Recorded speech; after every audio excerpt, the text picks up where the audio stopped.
and welcome to the next episode of the Beach Court podcast. This is going to be a long one, most likely, but you're going to want to stick around until the end because Maddox did a lot of work late last night and some data analysis and is going to help us learn how to make worlds in USA and Canada 2025. If you're in another region, you can apply it to your section as well, but it's mostly going to be focused on USA and Canada region. I'm your host, Eric Ridgway. This episode, we have a special guest, Abby Horn. AKA Gholdengo's strongest warrior, most known for her Orlando run. We're so excited to have you on the podcast this week, Abby, especially to hear your thoughts on like the new format and the changes from your perspective. Yeah. How's your week been? I heard you had a hectic travel week. Yeah, I was in New York City for work, and the ending was not as good as the meetings I had with all my clients. So Yeah. I'm ready to just like chill this weekend and like do nothing. Well, I mean, you got a couple of days to do nothing, but you got to get ready because the grind starts on Monday. I know. Oh New my season gosh. starts Monday. We're also joined by Maddox Corcoran as always. Maddox, how's your week been? Week's been good. Again, a little lighter for Pokemon, enjoying a little bit of the break. Not as hmm much travel, and really just showing up to the locals and playing Dialga because that deck's fun and just kind of taking it easy. Yeah, you played Dialga all week. It was kind of funny. I saw your sleeves on Thursday. I knew it immediately you were playing Dialga. I was like, oh, not again, bro. Exposed. Yesterday I was able to finally get a little bit of worlds testing in with one of my friends. Charizard's definitely very good. That's very like the Dusknoir does it. It fixes a lot of things that were wrong with the deck. But anyways, let's get to know Abby a little bit before we jump into kind of the world's conversation and all the changes to the 2025 season. Abby, I just got a couple of quick hitting questions for Yeah. you just to kind of let people know who you are. Are you ready for the quick hitting questions? Yeah, I'm ready to yap. Let's do it. First off, how long have you been playing Pokemon?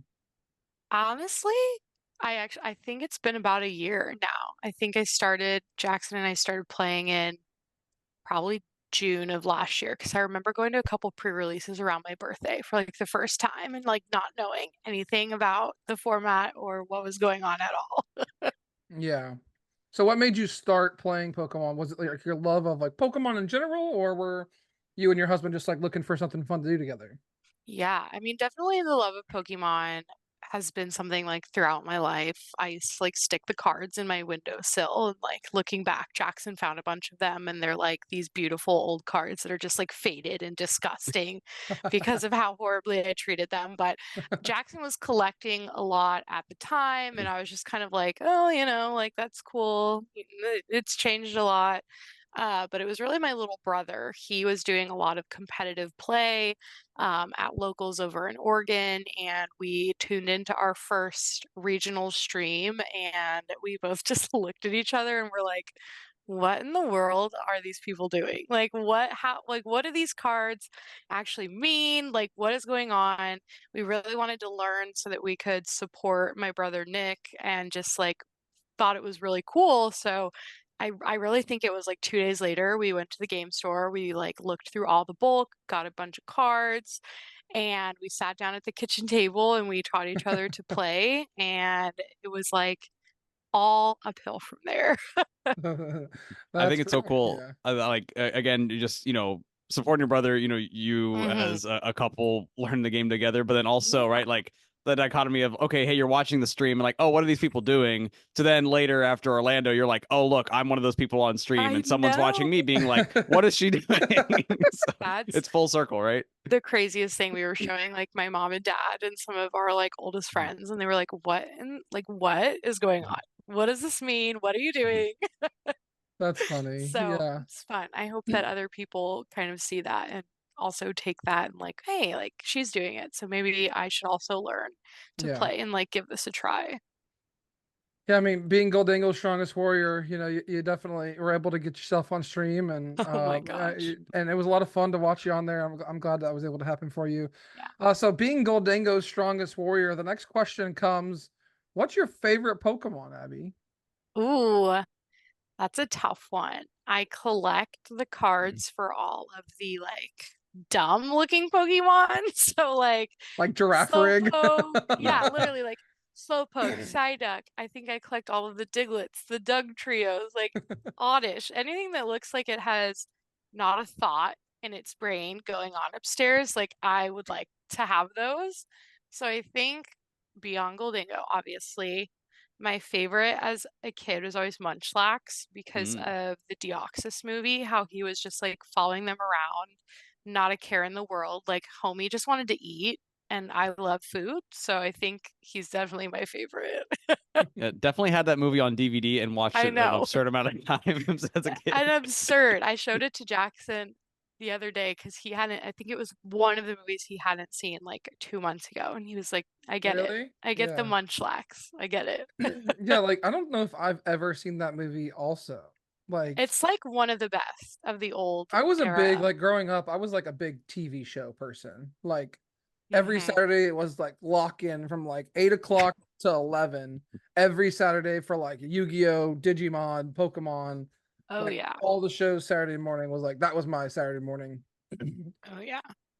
So last question before we jump into kind of the structure changes. What is your favorite Pokemon memory ever? I think we've already talked about it. Being on stream was like an out of body experience because I am definitely not like the world's strongest player. I just really worked hard before Orlando. You guys know I was like so determined to prove to myself that I could do better and I could do it. And that whole day feels like a fever dream, like looking back at it. Yeah. Like so imposter syndrome that the hard work that I put in was paying off and the deck choice selection may not have been the most popular, but it was what I was comfortable with. I knew it back to front, 60 cards, sideways, upwards, back. Like I knew what I was doing at all points. And that was just my favorite memory of like Maddox orchestrating the interview with Wancho, who is the sweetest. Oh my goodness. And then walking out of the interview and them just being like, okay, like you're getting on stream now. And me just standing there being like, oh, like Oh. like what you me? You want me? That was just the coolest day ever. And just like having all of my friends and all these people from my community and my husband and everyone in the crowd. Like that was just so cool for me. And hearing the cheer when I flipped over my Pokestop is like top 10 memories. It was Yeah. the best day. It was so fun. I still remember, like, I didn't know you were on stream. It's like I was, that was the day that I had like, I had some issues Mhm. going on. I had to sit in the static seating, so I was kind of disconnected that day, and like I just remember like someone telling me like, "Yeah, Abby's on stream," and I'm like, "Hold up, y'all! I'm out of here. I'm going to the stream. Like, don't talk to me. My girl's on the stream." It was. I agree. That was one of my favorite memories. Yeah, I remember Jackson telling me he was like, "Oh, sorry, gotta go. Like, you got the Yeah, game." The guy, his opponent, like helped him pack up all his crap, and he like ran to the stage. that's funny. Yeah, supportive That was Jackson. I the love that. best. It was the Jackson was best. still in contention too, which is what's I hilarious. know. I was like, why? He's the sweetest. I, It I was was such out a of good day. contention. I was kind of having a tough day, and it was funny. Like I got to my opponents, and I was like, "Hey, listen, hate to be that guy, but I'm not gonna play. You got this one." And I'm like, "Oh, it's like there's like, but the slips weren't there yet." And I was like, "Hey, sorry, like you got this one, but I gotta go see." At least You you guys showed up and like all, just like said something to him, I guess. yeah. Yeah, You I didn't guys want to be all that guy definitely that made like me no feel showed. Everyone's there to play Pokemon. I'm like, "Hey, sorry, I tried to drop, but like it's too late." gotta And then go. yeah, you gotta go. Yeah. Got a blast. Yeah, See ya. Yeah. go get some lunch, do your thing. I'm gonna go watch stream. Yeah, you guys Yeah. all made me feel like I was like the coolest person in the room. It's So, because you are. best day. You always Best are. day ever. Yeah. So what's your favorite childhood Pokemon memory? My favorite childhood Pokemon memory. Um, I have this memory of buying a Game Boy Color from a garage sale for like $5. And my sister and I both got them. They had two, and we just sat and played like the old games on them for hours. And then that just continued, like hiding in my bedroom with like my DS after my parents like told me to go to sleep. And I'd be playing Pokemon on my pink DS until like 3 in the morning. And I would, every time I'd hear movement, I'd be like, oh crap, like gotta put it under my pillow. But I think it's just something that's so cool being an adult, having adult money and adult Yeah. time to Yeah. like take something that I loved so much as a kid and still be able to do that just in a new way In has a new been so way. cool. Yeah. Yeah. Well, let's jump straight into Yeah. it. You talk about, new ways and new changes and all the hard work you put into Orlando, and I think that's going to be something we're going to talk about. So, Mhm. for those of you that are listening on our podcast platforms on YouTube, we are going to start sharing our screen and run through the changes. Especially later, you're going to want to jump in and look at some of the data analysis that we've done. But for now, I'll just kind of run through and let's just jump into the first topic, which is the invitation structure, right? So in 2024, the match point total was announced, this time last year as 600 points. The whole world crumbled. Everyone was like, "Oh my God, how are we going to get all these points? This is way too many points." And then, like halfway through the year, people are saying, "Oh, it's too easy. We need to see some changes." People started to realize that it wasn't all doom and gloom. So for those of you that will hear this and may go to that thought of doom and gloom, just remember that last season we had similar thoughts, but everything was okay in the end. Okay, so for the biggest change is that there is no longer a dedicated number of points that you have to reach, and when you reach those points, that you're like done qualifying for Worlds. So for USA and Canada and the Masters division, it's going to be top 125. So what that means is you could be sitting in 100th place going to New Orleans, and you don't have a good finish in New Orleans, but the 30 people around you do, and their point totals surpass you because their best finish limit was, and we'll talk about that later, better. They can pass you. So this season I think is more important than ever to start from the beginning to the end and really maximize your best finish limits, because there is no fixed CP threshold. It's just strictly the top 125. The one caveat to that, and I'll let you guys kind of share your thoughts in a second, is that all of the winners of all the regionals and top four of every IC, um, is they auto qualify and they don't count to the top 125. So anyone that is top four to IC, or if you win a regional, you're automatically qualified for Worlds. And even if you're in the top 125 points, they will go to the next spot. What are your thoughts on this, Maddox? Yeah, I mean, first off, it is a big change, right? There's kind of an aspect Mhm. before of, hey, there's this big point threshold that you need to reach, that's 600 points. Some it's like, hey, this is hard, it's tough to do. But it somewhat feels within your control, right? If you're able to say, hey, I'm going to go and put in the time and get enough finishes Exactly. to reach that 600, then you're there, then you're in, and that can't be taken away from you. Here, the biggest part is just the uncertainty of saying, well, hey, how many points do I need? Do I have to go to all the events? If I have strong enough finishes early, do I need to keep pushing throughout the rest of the year? And will I get passed or not? Like it's that kind of question mark about it. So the good news for Pokemon doing this is they're able to have a better idea of the fixed number of people that'll be at Worlds rather than a potentially large range. You're gonna say, hey, we're gonna have about 125, and eventually it'll be more in the U.S. and Canada, just because we'll expect some of those top 125 players to win regionals or the top four ICs, things like that. So closer to that like 130 maybe on the standings type of thing. But ultimately, it's just a new approach and it's a new extra challenge. But ultimately, it still does reward the players that go and say, "Hey, I'm going to show up and win. I'm going to show up with a deep run."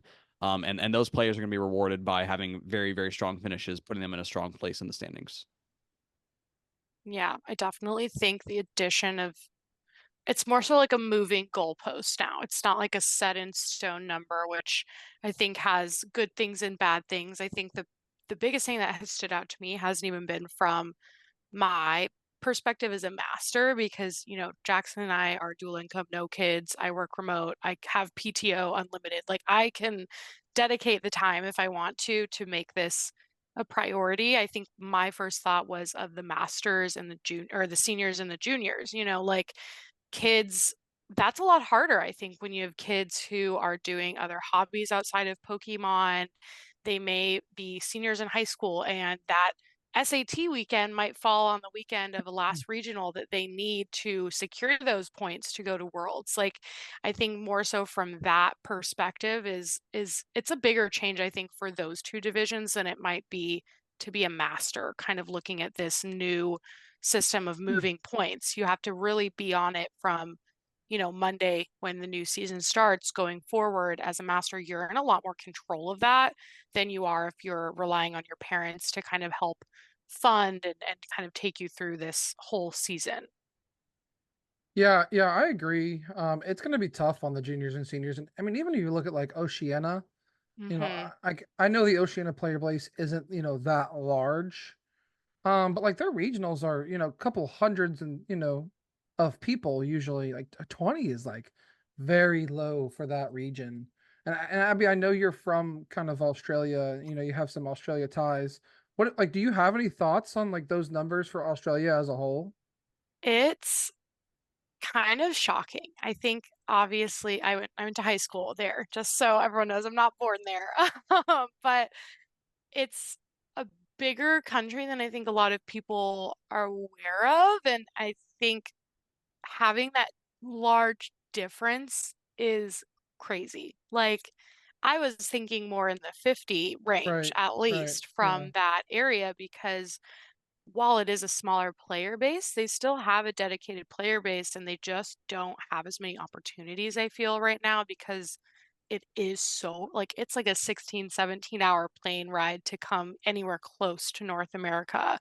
For them, they don't have as many opportunities within that region to be chasing points. So I do understand the smaller numbers from that perspective, but I definitely was expecting to see more than 20 masters from yeah. Australia kind of having the Mhm. ability to go to Well, Worlds. even And talking and one about thing, the or oh, go ahead. sorry, I was just kind of checking the numbers because I was a little curious about how it compared to last year, right? Because 20 isn't a lot.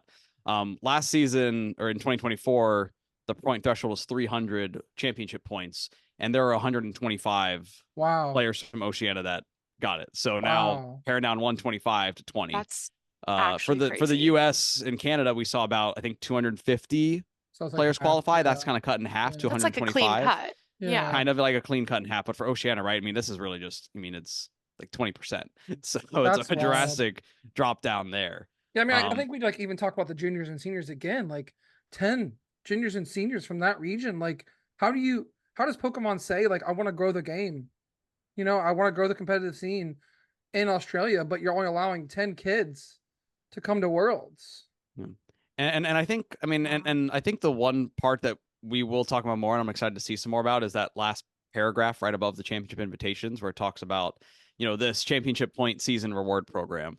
Where again, before the goal has always been, hey, the only thing I have to shoot for is a Worlds invite. Right. Well, Hmm. now if there's going to be, hey, you can go get a promo or your sets of promos or a super cool playmat or a plush or a booster box or whatever for a top X placement or reaching a certain championship point threshold, I think that will give something for people to shoot for that aren't necessarily True. able to go and chase this. But Yeah.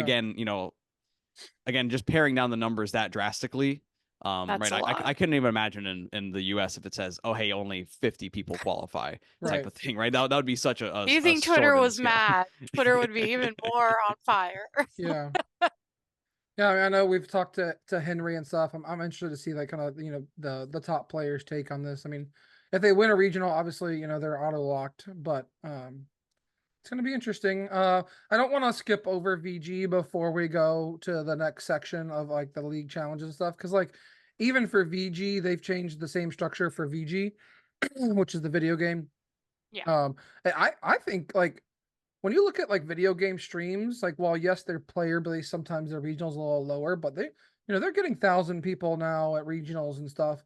I feel like 75 for USA and Canada for Masters is like super low. I don't mean, do you guys feel like from the video game perspective that Yeah. like that number is very low? Oh, yeah. I mean, just even looking at the engagement that video game players get on Twitter over the TCG, like, video game is so much more accessible. Like I said, I was watching a TCG stream and was like, what in the world is going on? Whereas a video game stream is so much more accessible to Right. someone who is not playing that the growth there, I feel like had so much more opportunity, but now it's kind of in that same situation where it's a lot smaller. Mhm. Yeah. Yeah, and just comparing the numbers from last year, right? We had 211 video game Mm, masters qualify out of the US, reaching 500 championship points. Okay. That being pared down to 75, so a little bit less than half. Yeah. So a little bit more drastic of a cut than for a trading card game in the US and Canada at least, but still that paring down where we say, hey, but also, I mean, this is what actually, oh wait, sorry, it is a bigger cut. Yeah, it is a more significant portion. But again, like Pokemon's always pushing the video game scene, right? that's kind of their main seller. Even the Yeah. trading cards do sell well. Mhm. But Yeah. it's kind of the highlighted stream that's on their main channel rather than a side channel type of thing. If Yeah. that's the main piece they're pushing for, then a lot less opportunity for these players to qualify. Yeah. Yeah. I mean, like, we'll see how it goes. I mean, one thing is super clear by these two tables. Pokemon wants Worlds to be more exclusive than it has Mhm. been. And I think that as a thought is okay as long as we keep adapting, certain things that we think about and, really just make sure the community as a whole is taken care of. I think Yeah. you talk about the juniors and seniors a lot, and like that Oceania number to me stands out like as a big outlier. And so those are some things I would like to see change, but let's move on to how do we get what does our point structure look like this year? What can we do to earn points? Because that's really gonna indicate how you plan your season. So the first thing is like local finishes. So challenges and cups are coming back again. I think this is a good thing for the community. Mhm. We definitely want these, and we would love to see you at Nakama Anime Cafe for your cup and challenge to try and come get your points. Me and Max will be there trying to take you down, but you're welcome to come out and try. Also, not to note, the VGC has not had global challenges, or like they've had them, but they're not like they used to be. So now they have to be in stores, like in Mhm. in where play Pokemon is sanctioned, and For so that TCG League events. yeah, where TCG Yeah. League into sanctions. So I've heard from the community that's a little bit of a bad thing, but their best finish limit for the challenges are 3, so that's for VGC, and they're going to use the same point structure for locals as they do for TCG. It looks like. Well, they have different here. Holy crap! They get 170 points from a global challenge. That's wild. Well, but that's like it's again the way they do things is a lot different. Those are much bigger events. Those are like True. larger than cups True. potentially. Anyway, so let's talk about the best finish limit. So the biggest change from last season to this season is last season that you could do 6 was your best finish limit for cups and challenges. So your 6 best cup finishes and your 6 best challenge finishes last season, those points went towards your world's invite, and towards your leaderboard. This year it's down to 4. My initial knee jerk reaction is like that this is like an okay thing. Like I want it to be lower. Selfishly, because like last season I did find it hard to go to all the regionals and then try to, and then try to finish all my 6 cups and like really get good finishes. Especially like challenges, man. I had a super hard time with challenges last year. Like they're just so much harder because it's best of one. There's no top cut. It's just like cut to standings. But the point structure didn't change. The point structure is the same, looks Mhm. like down the board. Um, for cups and challenges, top 8 is 25 points. So the max points you can get from league and global challenges is 260. So, and we'll talk about that in depth later. But I think more than ever this season, it's important to if you're going for your world's invite, you have to max out your cups and Mhm. challenges, right? Because if you don't, you're the person right there next to you on the leaderboard is going to. And with the best finish limit being 4, I think that that's something that a lot of people can do if you put in the time to do it. Abby, what are your thoughts? I know you didn't really grind cups and challenges last year, so like if you're going for worlds, like this will be the first time you have Yeah. to do it. Like, how do you what do you feel about the local scene and these changes? I mean, I think that the local scene is something that's always it's in the back of my mind as we've been kind of discussing these and I've been seeing a lot of discourse is like how is this going to affect locals, right? Because I met our whole community through locals. I was inspired to start going to regionals through local play. Um, I think that the best finish being 4 definitely again makes worlds just a little bit harder. You have to go to larger events to continue to get points. But I think, again, like the first thing that kind of came to mind was, is that going to affect local game stores at all? Like if they're not having as many people come to cups and challenges and bringing in that revenue because they've already got their best of 4 or they're not working towards like you said you were really grinding the 6 for both of these things, is that going to have any adverse effect on what they're doing and how much they're able to support their communities? Because I think locals is one of my favorite parts of the game. Like I love going to regionals and got to do like my first IC and that was amazing, but I love just going and seeing all my friends and hanging out sometimes Jackson and I will bring just silly decks that have no actual meaning on anything. So I think it makes it harder and it makes it so you set like you have to be maxing these out if you want to go to Worlds. There's no if, ands, or buts about it at all. So in terms of like the revenue for locals and these cups and challenges, I am very hopeful of the championship leaderboard type of thing, or the Yeah. point rewards. So if we're able to go into a spot where we're True. saying, hey, That's players now true. are incentivized to go to a league cup. Hey, if I win, I get 50 points, and that gets me closer to 200 to go and get my 2024 league stamp promo, or something Okay. like that, right? And Yeah, then also yeah. you can still win the mat and some pieces like that. But ultimately, right? I mean, I think the worst thing that could happen from changes like this is we do see a decline in the local scene, because ultimately locals is where it starts. Locals is where the communities are Yeah. built, where game stores are bringing people together, and then those people are going to regionals. And I mean, that's the growth of the game. Having big regionals are cool and all, but like it's on the local scene.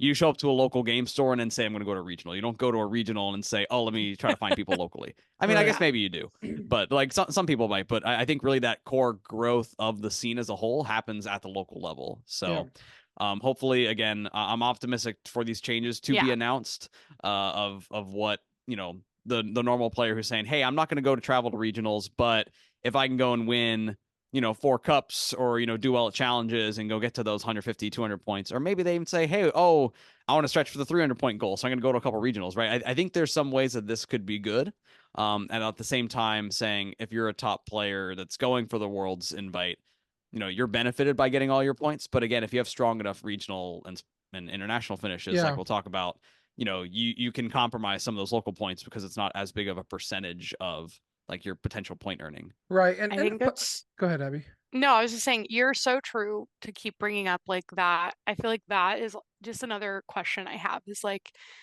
you're so right that they're developing this kind of fixed point system with rewards, and I think that that's kind of fallen to the wayside because everyone's like worlds, worlds, Right. worlds, that Right. it's easy to think kind of negatively about it, but they are hopefully developing something equally as good Yeah. to continue supporting like just that casual player that just goes to locals and wants to meet a threshold for a special promo or a booster box or a Yeah. mat or something of that nature. So I do think that that's important, and I'm grateful that you kind of have continued to bring that up, And I just hope Maddox. that the rewards are good. that's what I was Yeah, gonna say, remains Maddox. to Is be like, seen. they're right. like, you get a McDonald's Yeah, card. 500 points. 500 points, you get the Pokemon Day dice. A little Yeah, packet so of like them. I agree with that, Maddox, because like what if they put like exclusive collectible stuff there Mm-hmm. that's like Mhm, actually worth playing for, mhm, like um we look at our world's promo cards that we get every year, right? Is there Yeah. like a play program card that like is a good card that people want to play, like I can't even like think stuff they don't put in the packs, but like something like that you wouldn't put in the ever put in a pack.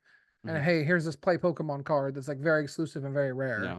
right? Mm-hmm. So I mean, hopefully say something they like have that like happens. an exclusive like full art Iono or something and a play set of them. It's like, yeah, Right. 500 points, you get People this go like play nuts. set of like, Yeah. this is Yeah. the only printing of this art. Like that'd be super cool. Yeah. Something like Agreed. that, and be like, oh Yeah. shoot, I gotta go and get these cards. Or maybe Iono will be rotating too soon, which Yeah. is wild to say, but like whatever the card is, it's like, oh, this is such a cool piece. Like, I want to try to shoot for this. Or maybe it's even like, hey, you get that in like a booster box. I mean, they're sending Mm-hmm. out booster boxes for the fantasy True. Pokemon teams That from was fun. NAIC. So like I Right. mean, maybe there's even cool rewards like that where it's like, hey, you can even get hundreds of dollars worth of stuff from this. So again, kind of remains to be seen. I'm optimistic for it. Yeah. But if it's like 500 points and you get like a pack of energy, then like Right. Right. so we'll see what it is. All right, well, let's move on to the next section as far as the best finish limit and how you will get points for this season. So, major events, right? Regionals, special Mm-hmm. events, international championships. Those are like the major events that we go to earn points. Last season, your regionals and special events, your best finish limit was 6. Your international best finish limit was whatever you want it to be. There was no limit on internationals, and there still is no limit on internationals.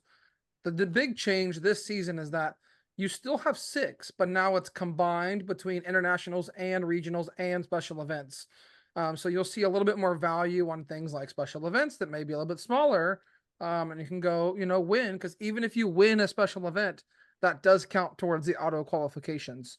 We heard Pablo talk on Azul's Twitter space last week that some of the, and we'll look at some of the locations later, but some of the special events that have already been announced are looking to be at larger venues. So they're expecting more attendance at some of these special events because of this change. Yeah. So that's the best finish limit. And I'll quickly run through the table of championship points. Last season, if you won a regional or special event, you got 200 championship points. This season, you get 350. Last season for a top 128, which I achieved 4 times, and I felt like it just wasn't a lot. You know, and this is a good example of it.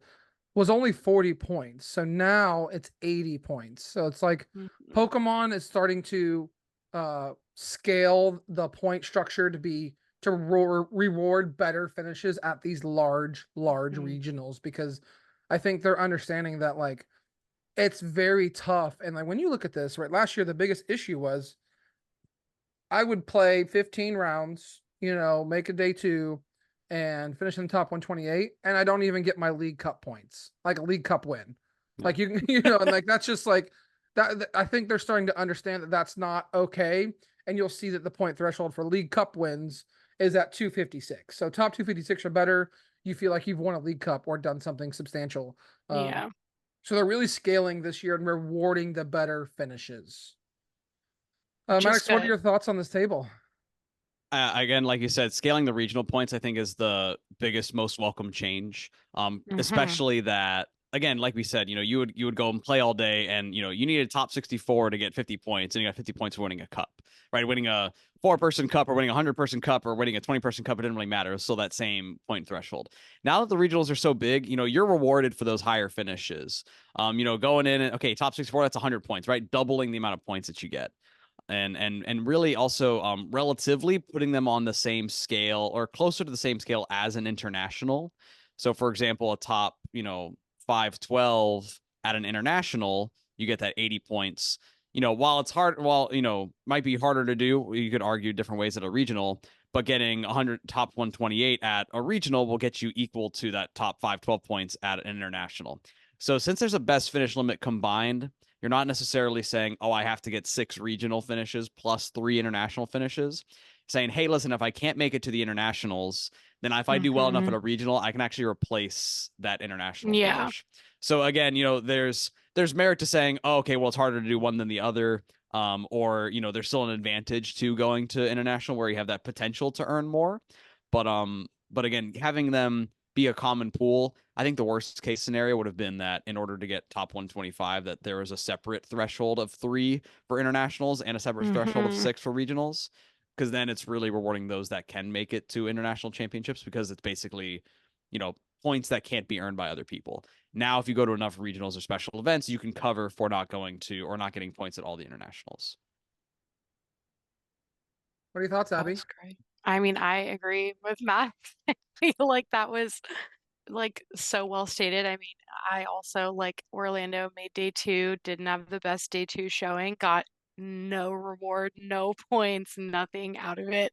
And that definitely sucked because anyone that knows me knows I really do try to keep like a positive mindset. I try to go into every set as a new thing. And I played the entire day and wasn't rewarded in any way except for like a pat on the back from myself. So I think that increasing the threshold and scale beneficial to like the moving point target if you need to just keep getting as much as you can, but also just for casual players who want to see some kind of reward for themselves for making a day 2 or for doing better than they did at the last regional.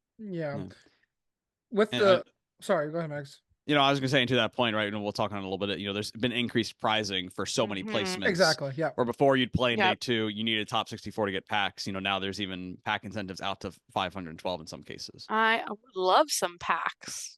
Yeah. I mean, the one things I wanted to say is that like this change in the point structure really does reward a very strong finish. You know, if you look at, you know, Maddox, I don't remember the total. I know you'll know it off the top of your head, but top 4 last year was, how many points did you get for Portland? That was 130.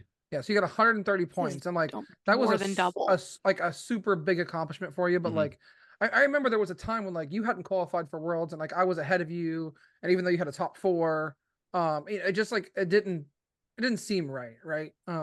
And this year, I think like we see that is being rewarded, right? And I think that's part of the thing that Pokemon wants to do is reward people that are finishing better, because if you're finishing better, in theory, you're doing better and you deserve to qualify for Worlds, right? So that's kind of, it's putting you into that top 125 discussion because you had a really good deep event, right? Exactly. I think, and I'm going to put you on the spot here, Maddox. Do you think anyone that doesn't win a regional or SPE or top 4 auto qualify, do you think anyone will qualify in any region without a best finish limit met? Without meeting the best finish limit, I think it's possible. I mean, so I guess there's two questions. One, is it possible, and without meeting the best finish limit? I think the answer is yes. If you're a skilled enough player with strong enough finishes, it is possible. And we're actually going to show like a case of that a little bit later in the second half, as we kind of dive into the data some more. But overall, I mean, meeting the best finish limit again is just going to, help reward that. To Eric's point, right? Having a top 8, that's really where we see the threshold of points bump up. I think that, if you get a top 8 at a regional this year or a special event or at an international, right, you're immediately in that conversation if you're continuing to show up to other events. If you miss that, then you can still be in the conversation, but you need strong enough finishes across the board to make up for it. So we'll show some cases later of I think a player who under this current system last year I think would have qualified and was kind of a talked about case on Twitter. So we can get into that a little bit later. Yeah, I mean, something that I want to find out, if anyone knows it, if you find a 17-person special event or regional, please let me know. Like, I just want to. I'll be the 18th person, and we'll make top 8. And get 280. I'm just kidding. Like the kicker's kind of crazy that it's that low, but like I guess that makes sense. All right, so let's move on to prizing. So everyone, I won't spend much time on money because money didn't change. So from last season, there was some. At first this chart was wrong. It said 7,000 for first, and the last one for top 32 said 750. So maybe we thought that top 64 would get 750, but that's not the case. So the pricing for cash pricing is still the same as last season. You have to make top 32 or better to make cash at regionals, and then at international championships, top 64.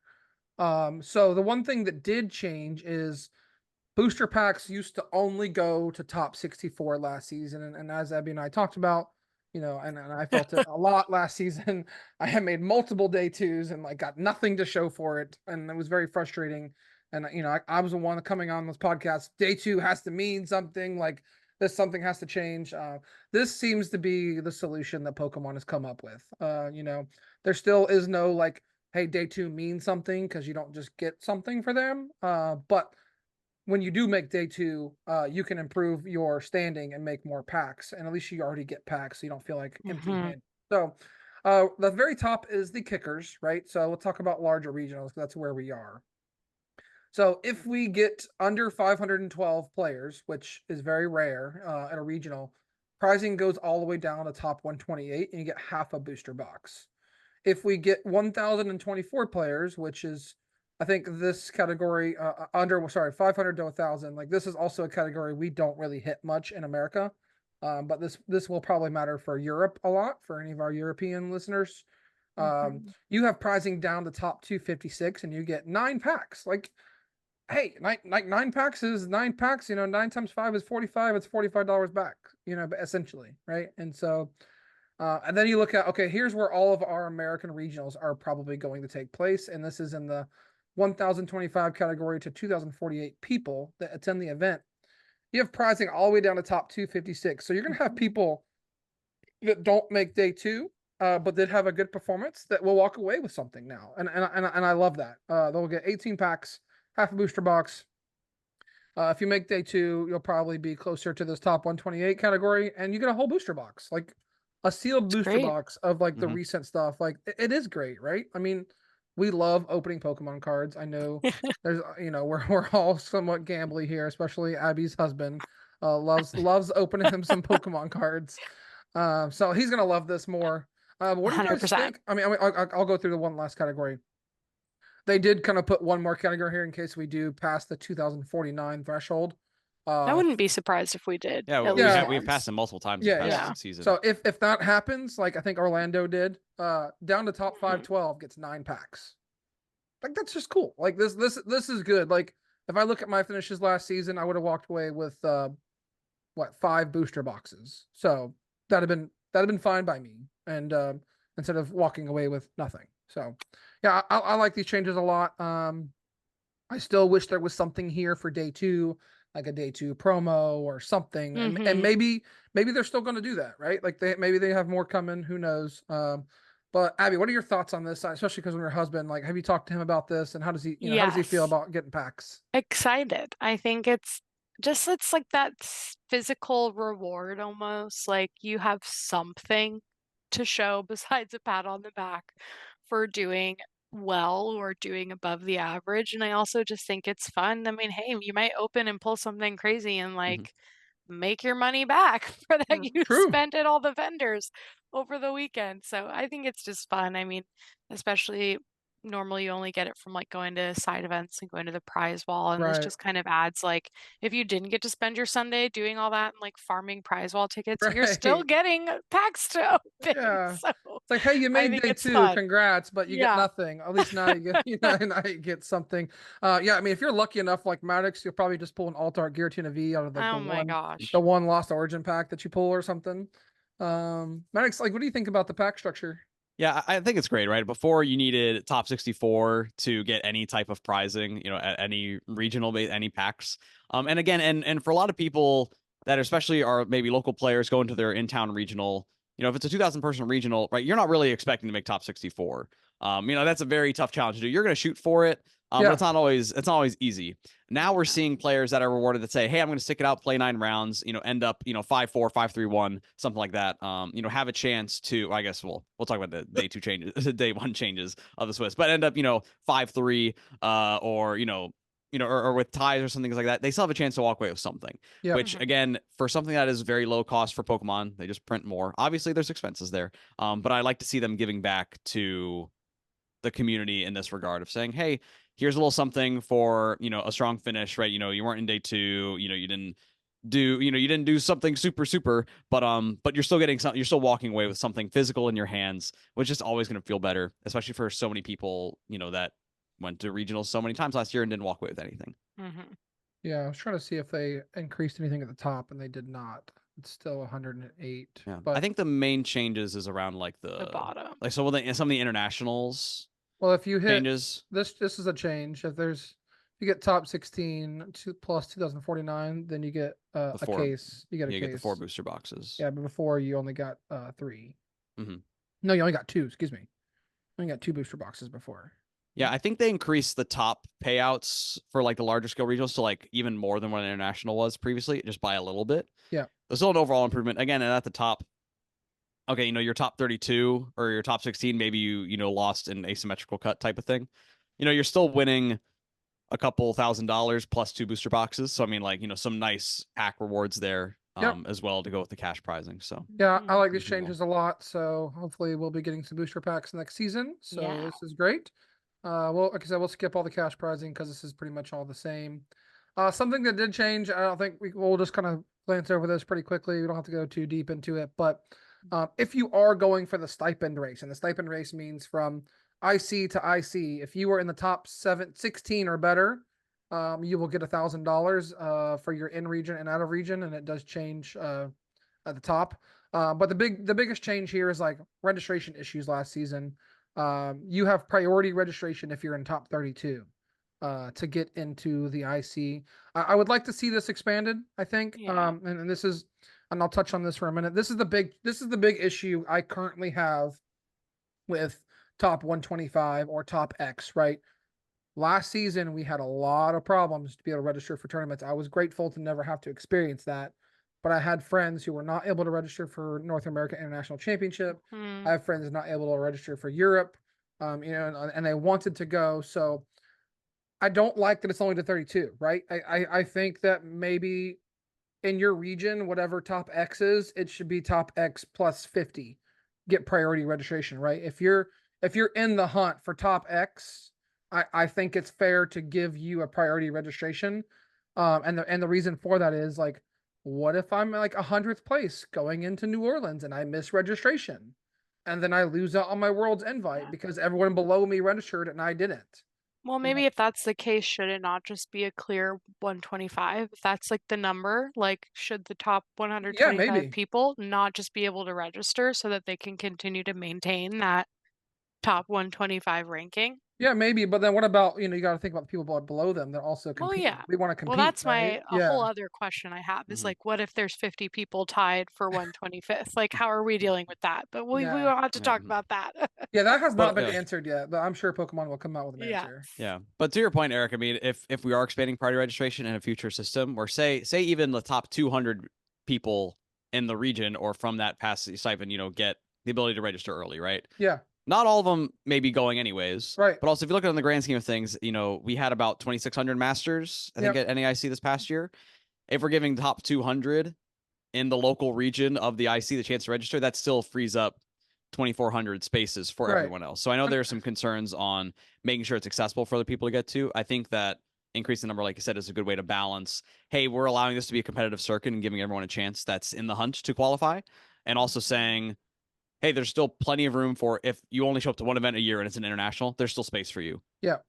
Yeah, and we'll get to this in a moment. And the reason why, like hopefully this is mitigated. So, like, my assumption is that like Pokemon's gonna run these events. The registration is not gonna be a problem. But they ran New Orleans. They did the registration themselves. It was a problem, right? So I can only go off of past. But Yeah. my hope in Pokemon is that they do it right. And we'll get to we'll get to the Swiss Cut format, like the format. But like in the format structure, they have a line that is the kicker for 4,097 people or more, right? So like, Can't even fathom that number. this line is here. So, and then we like last season, we only had 2,040 or 56 or whatever the number was, and we didn't have anything else. So we were wondering, like, when is that next breaking point? Pokemon's given us that breaking point. Are they giving us the breaking point because they're going to uncap registration and they think it's going to hit it? Right? Mm. Like, that's my assumption, is that hopefully that's what's going on. And the problem that I just presented isn't a problem. Yeah. And that's fine. So if that's the case, all good. Else, if we have problems, I'd like to see this go down to like whatever your region's top X is. Okay, so let's move on to the Swiss tournament format and Top Cut. So we've got some changes to how we play at regionals. Last season, there was kickers as well. This table did exist, but most of our regionals was day one Swiss rounds was 9 rounds, and day two was 5 rounds. Or Sorry, 6 six. rounds. Sorry, 6 rounds. Day two was 6 rounds. So you play a total of 15 rounds if you made day two. Now the biggest thing here is you see that all the way down to the bottom, even this largest kicker, the most Swiss rounds we're playing is 14. So we're playing less rounds. Why are we playing less rounds? The major reason for that is time, right? Because they've Yeah. noticed that we're going really late on day one, so they want to reduce the number of rounds. And the other reason is they're now doing asymmetrical cut. So like asymmetrical this. cut means anyone that's tied for top 8 or better, when you get to top 8 standings, you will now have a playoff for those top 8 spots. Now, I know how it works for like 1 through 16. It says it goes down to 32. I don't know how it would work for 17 to 32. So, those of you that are watching, what happens for 17 to 32 for the asymmetrical cut? Do you know what? You tell me. I would like to learn that, but I don't know it yet. So, if you're watching and you know how asymmetrical works, and if we somehow, with less rounds, have a tie down to 20th, what happens for 17th through 20th? I'd like to hear from you in the comments below. But anyways, one of the things here, we're going to talk about like most of our regionals, which is like these two rows, Yeah. right? 1,000 to 2,048, and then over 2,049. So if we have under 2,049, we're only going to have 8 rounds day one, and then you'll have 4 rounds day two. Now, with 8 rounds, a new threshold has to come, right? It only went down by 1 point. So what does that mean? That means that ties are no longer really good for you, right? Like 503 is 16 match points, but Or if you're 18. sorry, 18 match points, Yeah. but if you're 512 or 521 Yeah. or 612 or sorry 602 or whatever the number is, like you like ties just like really don't factor into this very well, except for at 503. So I'm interested to see if they come out and say like ties are no longer a thing because of this, and they'll have a way for all matches to have a result. But I'm not sure what they're going to do here because this is very interesting. Um, but yeah, what do you guys think about the Swiss changes? I know there's a lot here I didn't talk about yet, and we can just keep unpacking it here. But like, what are your thoughts? I mean, Abby, like, do you feel like these last rounds is okay? Like, what thoughts do you have from somebody who has only played the kind of one season? Yeah. In my heart of hearts, I'm like, oh, if we're discouraging ties, can we get 10 more minutes of play time? Right, Like, right. I think I learned the hard way on my stream that like time is so, so important. And, sometimes that's also out of your control if your opponent is just like in a pissy mood and they want to tie on purpose so that neither of you reach that 18 points. Like there's just so many of those like silly what if scenarios, but I do Yeah. think that this format is so much better in terms of like reducing fatigue because sometimes by the end of day one you're just like a zombie and then you're Yeah. not sleeping well, you're going into day two again just like a walking shell of a human. Yep. So I think I'm excited because I think that we'll see a lot more regionals within that 21 point threshold, more so than we are going to see that 18 point True. threshold with True. the growth of the game. I mean, assuming that these changes don't deter people from continuing next season, I think we'll see a lot more that need to hit that 21 points rather than going backwards into that 18 Yeah. point area. Yeah, and that's 7 wins that you have to get Yeah, through that's a 9 lot. rounds. So again, same thing like with the ties. Again, I'm with you, Abby. Like less rounds means we have more time. So are we getting more time on the Swiss rounds? Or are we gonna have, 5 minutes, Pokemon, just you know, something. or even if it's even if like maybe they can apply the top cut tiebreaker rules to game 3, Yeah. like to like Swiss rounds, they could apply those rules to Swiss rounds if they wanted to and say, hey, like we're not going to have any ties. In VGC, they have no ties. In Pokemon Go, they Ties are have no just ties, right? Like, ties are like this dark cloud yeah. that like looms over the Yeah. regional. And so, and like, even in VGC, right? VGC does not have what's called an ID, right? They don't have that. That's Mhm. not a thing in VGC. So maybe Pokemon's trying to eliminate that from the game and get you to play Yeah. more rounds. And maybe even next season, like, if you're eligible for top cut, you can't ID. You can concede to your opponent or you can play. Like, Yeah. like it goes your kind of your options. I'd like to see some changes like that. Max, what are your Mhm. thoughts so far? Yeah, again, the biggest piece is just the change in threshold, right? We're used to this. You play 9 rounds day one, you have to go 6-2-1. And if you're playing 9 rounds day one, you now have to go 7-2. Or if you're playing only 8 rounds, you have to go 6-2. So again, having these more difficult thresholds to reach, which ultimately means we're gonna have a more exclusive top eight. I mean, sorry, more exclusive day two, where we'll see smaller number of people in those day twos instead of that 10% like we're used to seeing. It's probably gonna be closer to like 5%, right? Even just by that one change, we're gonna be cutting the numbers down a bit. There's the part of me that enjoys playing Pokemon that is a little upset that there are less rounds of Pokemon in a tournament now.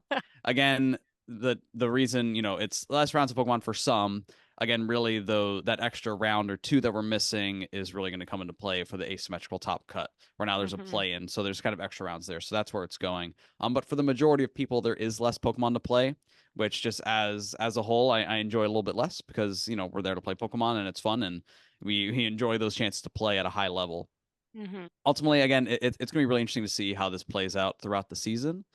Again, just these more exclusive day twos. Now, what is hopeful is in some situations, entering that 6-2-1 was making it very, very tough. If you do enter the day at 6-2 or 7-2, there are still scenarios if you win out your remaining rounds in day two, then you are still in contention for that asymmetrical top cut. Yeah. So I think there's more people with an opportunity to make top cut, and we're no longer relying on a bubble, which is a big issue for top players there. Of oh hey, you did everything you needed to do, but due to how your opponents played in day two, or some of them dropped, or or things happened there, then you're not in contention for top eight. Here, anyone who's reaching the correct match point threshold has that opportunity to make it in. This will lead to some people that were higher in resistance or maybe had more match points losing out of that top eight, but ultimately, the it's in your hands at that point. It's saying, Yeah. hey, if you sit down and play this game of Pokemon and you win, you will continue. Which ultimately, I like to see tournaments and runs decided by games of Pokemon and by people winning. So I think that's a win for. I think that's a win overall for more high level, competitive Pokemon at the top of the standings. Yeah, I mean, the thing that I'm most concerned about, or it's the fewer day 2 rounds, right? Like I get why we're doing it because of asymmetrical cut and stuff. Yeah. I mean, there's some good things that come out of this. I mean, even from like a personal aspect, if you don't make it the top cut, you're probably like pretty safe to book a Sunday flight nowadays, right? Like, This is true. with with only 4 rounds, like you're gonna be done like with Swiss by noon, right? Or like a little not bit. I mean, yeah, Well, but I like mean, one or two, yeah. yeah, but like 2 at the at the latest, right? Like you have a comfortable time that you could say, when Swiss is gonna be done. I just keep going back to the threshold. Like something's got to be done there, right? Because like even last season, what this should do, right, is this is going to eliminate the should I ID or play discussion, right? Like assuming they get rid of ties or something, because it's an even number. The only time you'd be IDing is if you and your opponent are like 502, right? Like Yeah. like if they allow ties, that's probably like the only time you're ever IDing, and it's no longer a discussion. Like, oh, I'm 5'2" or I'm 6'2", I need 19 match points. I would love to play tomorrow and have a chance to win the tournament or do well. Do I have to ID here?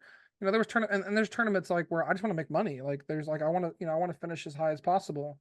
And it's like, is it worth it for me to ID at this tournament? And sometimes it's not because you're coming back to play 6 rounds and it's a full long day. And we talked about how sometimes we make day 2 and just don't, we Your don't get head's anything. not in it. Yeah. You don't get Yeah. anything for it because you lose a round early or something. So I think this is going to bring some good changes to the game.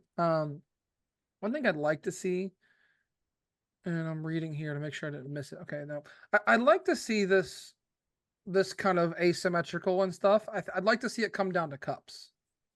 I hate like bubbling out of a cup due to resistance, or the one time I was at a cup and got marked late incorrectly and missed cut because of it, right? Like I think I'd like to see asymmetrical cuts. It would be pretty cool. And I wonder what this is gonna do at regionals as far as if they do allow IDing, do you not ID anymore because you don't want to be a part of that asymmetrical cut? So now it's rewarding you to be in that topper tier of top cut. Yeah.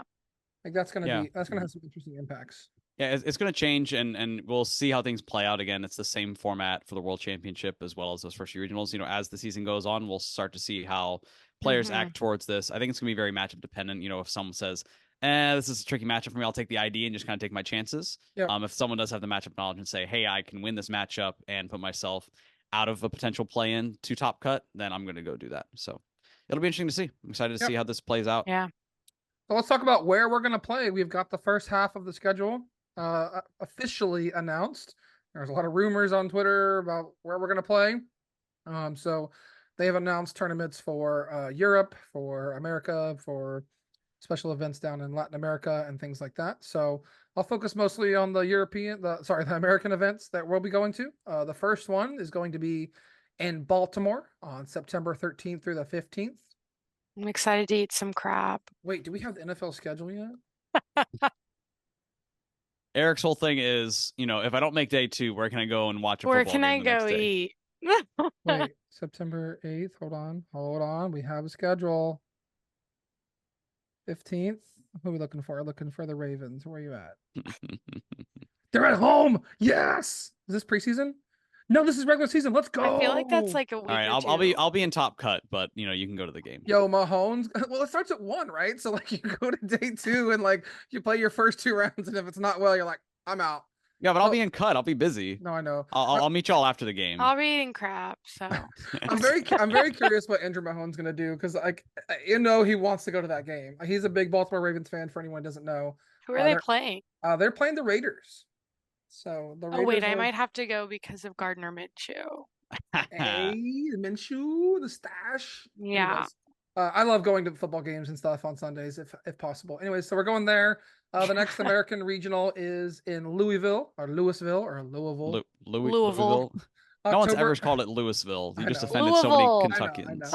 October 11th Kentucky to fans 13. just turned it off. This one's very sad to me though because it's taking away our Knoxville regional basically, and we will not be able to go back to Ye Old Steakhouse for the 3rd year in a row. This pains me. I'm very sad. So if anyone's listening, please comment your favorite steakhouse in Louisville, Kentucky, because I'm going to need to have something replace that this season.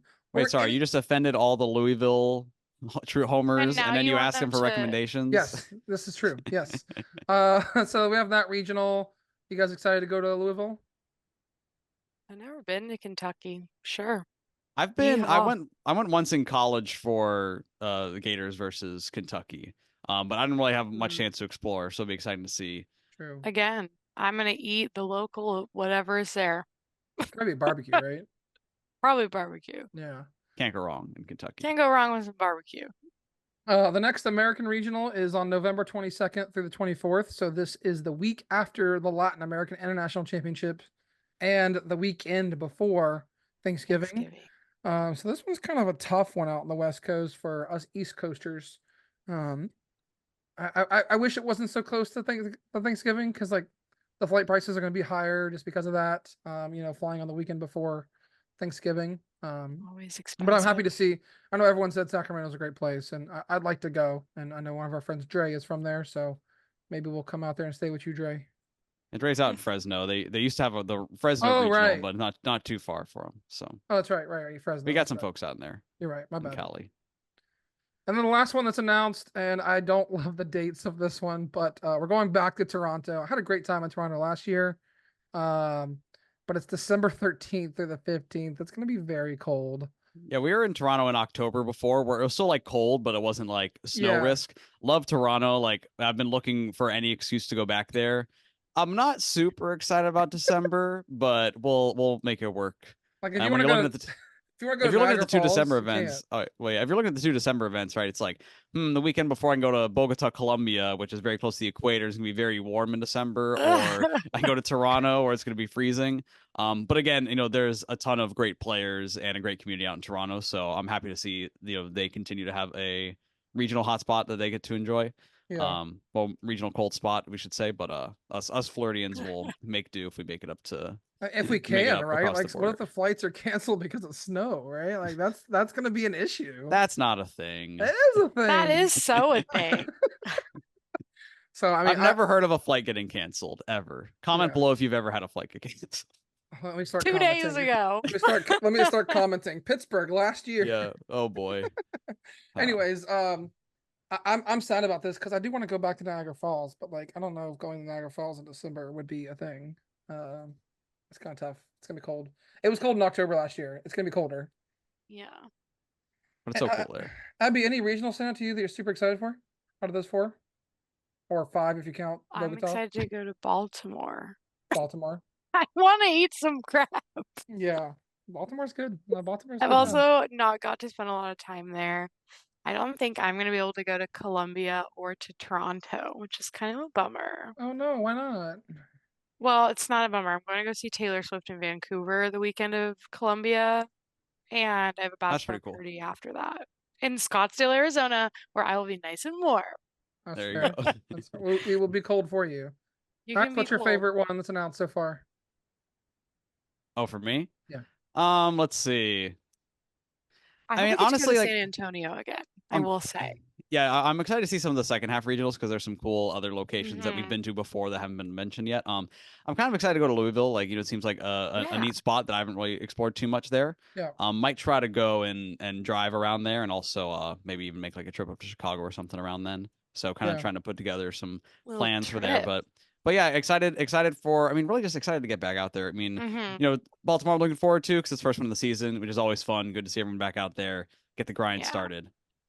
That's so true. Wait, did you say the Kentucky Wildcats are in Louisville?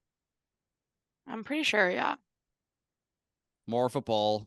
It's on Saturday. You're gonna go 0-3 drop, head to the night game. Potentially. Let me see. Honestly, I'm excited to go to Louisville. I'm looking at pictures October of it now. 11th.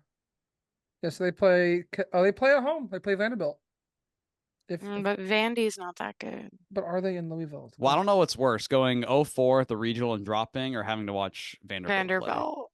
I think that might be. I'm looking at Louisville's must-try regional food. Sorry, they're in bourbon and Lexington, not biscuits. Louisville. Yeah, I know it wasn't in Louisville. How far is that? Looking at a map. Louisville Geography's not my to thing. Lexington. An hour and a half. That's too far. Yeah, so go 0-4, drop, hop in an Uber, hope it's a night game, and you make it there in time. Yeah. I drive to Cincinnati before I drive to Lexington. Okay, true. All right. Anyways, Anyways. let's jump off to the international regional schedule. We do have all of our dates for all 3 international championships, which are very big. As we know, these do reward some great points, and you want to try to make it to all of them if you can. The first one is going to be the weekend before Sacramento in Brazil. We're going back to Sao Paulo. I'm not super excited to go back to Sao Paulo, if I'm being honest. I'll probably, if I go, it'll probably be like fly in on Friday morning, fly out Sunday night. Like I'm just gonna be in and out. Was able to have a round with Pedro Pertuzzi, who's actually from Sao Paulo. I got towards the end of the round, I'm like, hey man, like what? Like I had an extra day. I'm like, what should I go do? Like he's like, we got nothing, bro. We got nothing. And I was like, okay. Nice. Shout out to Pedro. So, I wish it was like somewhere like Rio or somewhere cooler that I could go explore again, but that's probably the same convention center that's booked for a couple of years. Speaking of a couple of years, we're going back to London in February. This time it's in February, not in March or April, like it has been. So I like that because it kind of balances it. I think the format was very long. I wonder if now the format is going to change earlier next season because of this, because usually the format changes at every IC. So we're going back to London in February, and then we are going back to New Orleans, baby. We're going back to Bourbon Street in June. It's going to be hot. I don't care. I'm going to get me some beignets. I'm going to put some stuff on my cards like Maddox did, and do some fun things. So all these are the same locations as last season. Is this a bummer? How do you feel about No. this? I'm so stoked to go back to New Orleans. I want to spend more time there. I feel like I would like to spend a couple days. And we didn't get to go to EUIC, so I think Jackson and I are definitely going to try and go to England. I think that's going to be really fun. London's a lot of fun. Yeah. Yeah, definitely the format changes of the earlier UIC. That's a little bit hopeful to say if hey, we're gonna have rotation or changes earlier, kind of getting back to what it was in previous years. Again, what London in February is not as good as London in April, but really like London, so excited to go back there. Yeah. Sao Paulo never been. We'll hope I can make it this year. And again, New Orleans, I think just a slam dunk location, a lot of culture, a lot to do there. Excited to be going back to New Orleans already. Yeah, so we'll pause for a second. Let's just take a breath, right? Like that was a lot, right? There's so many changes. What are your overall thoughts? Are you happy? Are you sad? Are you mad? Like what are your overall thoughts on how you feel? Let's start with you, Abby. I know you were someone last season like, hey, I'm going for Worlds next season. Like you were kind of I'm gonna do it. Like, do these changes make you feel good or do they make you feel worse? I feel like I'm still deciding. I know that's such a bad answer. I feel like there's a lot of good, and then there's also a lot of like, that I'm not super excited or jazzed about. I definitely think it's going to be a lot more traveling. I think Jackson and I were both prepared to do a decent more amount of traveling this year, but now it's kind of like we don't really have a choice. If we want to go to Worlds, we need to continually be at the top of our game, continuing to go to all of these events and making it like a very large priority, which is like, yeah, I'm excited to travel with my friends, see new stuff. Jackson and I love to do and travel together, but I definitely think it just makes it a little bit harder. I'm definitely someone that I like to have a set in stone goal. So with me in the way I think and Yeah, the way I process things, constantly having to be just looking at standings, looking at what's changing, could I have done better. That I think is going to be a little bit harder for me. I think Jackson and I are both really lucky that we have a lot of flexibility within our job and our life that we're able to dedicate time to make yeah, the most of this new structure. But I definitely think I'm worried about the younger kids, like I said at the top. Like I think it's gonna be a bummer if that after all the growth that they had this year kind of yeah, starts to see a decline would be a bummer because as Jackson and I think about having kids, we were so excited to like get them into Pokemon whenever they're at that age. So I don't know. I right. feel like I'm still deciding. I think it's got good and bad. It's kind of a double-edged sword in many ways, and I think it'll take a couple regionals, honestly, before it really gets to sink in and have an idea of like How you're feeling how throughout the hard season? we're Yeah, really gonna have to like hit the gas yeah. to make it possible to go to Worlds. And I also want to know where Worlds is. I Like, was if gonna it's ask that. somewhere that's lame, like that, I'm not gonna be.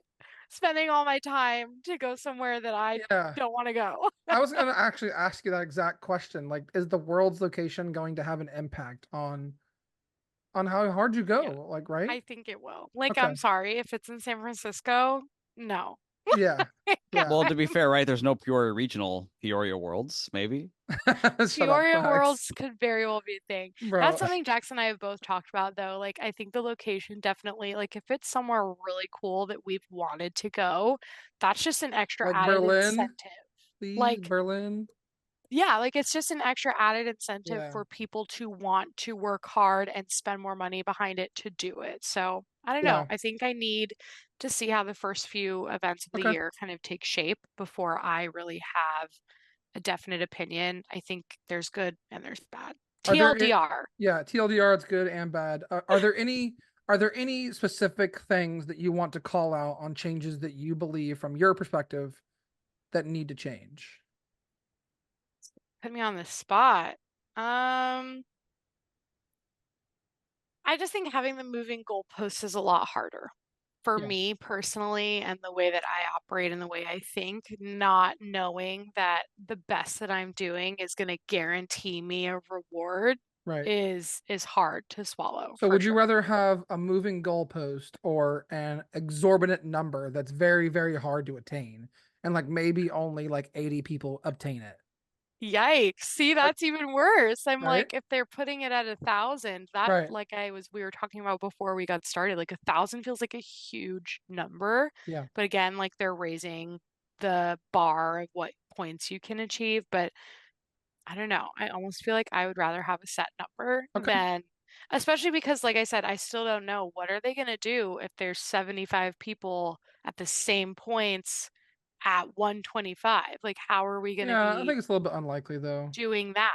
I mean, Yeah. is it unlikely though if we're Yeah. having these 2,600 person events?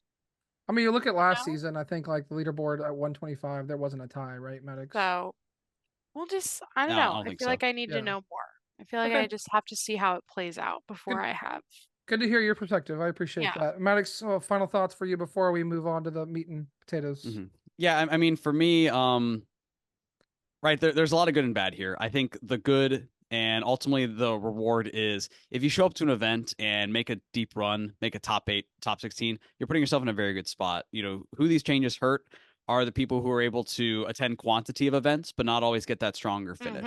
Mm-hmm. I think gone are the days of I was able to get 256 at every regional and was able to, or every IC was able to squeak in, right? You're really needing some of those stronger finishes, or to really have that spike at a regional or a special event to go and make that impact.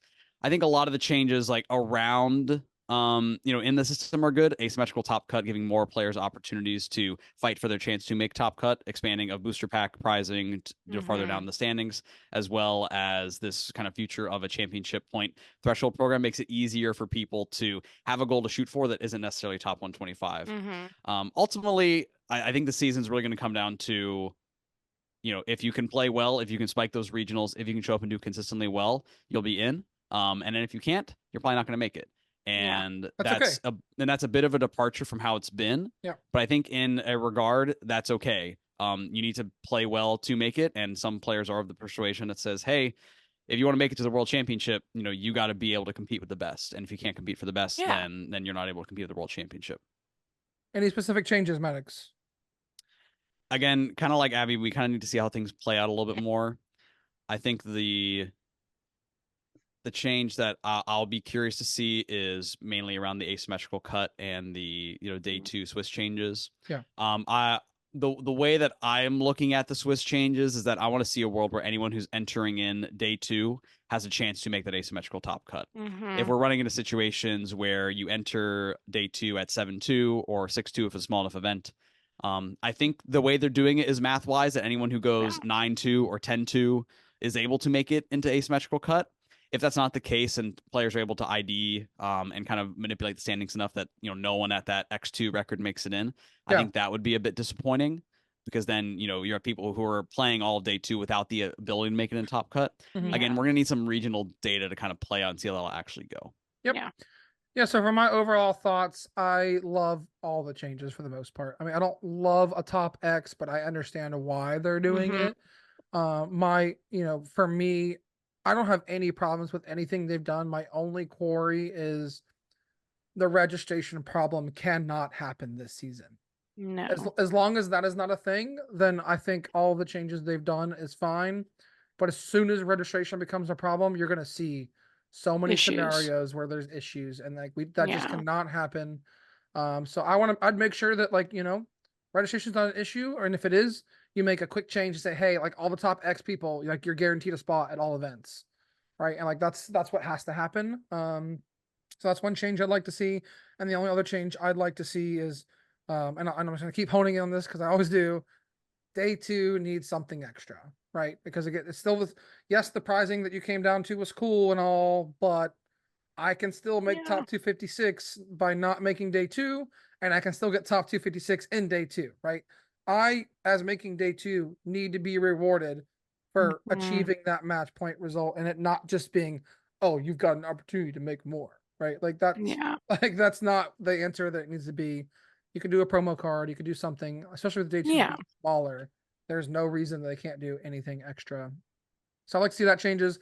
And then lastly, before we move on, ties have to be resolved. They got to figure out with this format, the way I see it, we have to get some information about ties. So until we get that, like Mm-hmm. I'm a little nervous to be honest, because again, like you said, Abby, sometimes out of your control. And in this format, more than ever, like You if need control. what if ties are like they were last season, you're going to see a lot more people. Judge, can you please monitor my opponent's pace of play? Judge, like Mm-hmm. right, because like a tie is so bad for you if it's in the same format as we played last season, and Mhm. I don't want that. Right, that's not good for anyone.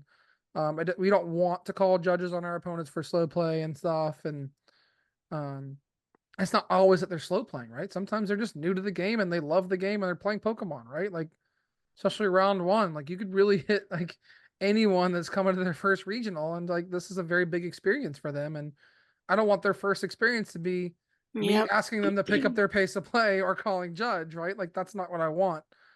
So I want to see all those changes. But thanks for everyone for sticking through us. I know this is a very long episode. We've got some really good information coming up for you about like last season we did our route to worlds. Maddox put a really nice graphic together for us. So we're gonna do something similar this season, but digging deep into the numbers. Before we get there, we have to shout out our sponsor, Nakama Anime Cafe. Um, they're a spot here in North Florida, in Orange Park, that has awesome hibachi and sushi. We've got local gaming there every week on Wednesdays at 6:30. We've already told you that you need to get all of your points at locals, right? So we'd like to Mm-hmm. see you at the cups and challenges at Nakama on Wednesdays at 6:30. We usually do our challenges once a month there on Wednesdays, and then we do our cups once a quarter on a Saturday. So stay tuned for details on what dates that is. But definitely come out and have a good time with us. So Yeah. next up, Maddox is going to be sharing a PowerPoint that he put together with some deep analysis on things. So we'll get right into that. All right. So when it comes to the way that this new season is laid out, top 125 ultimately is the goal.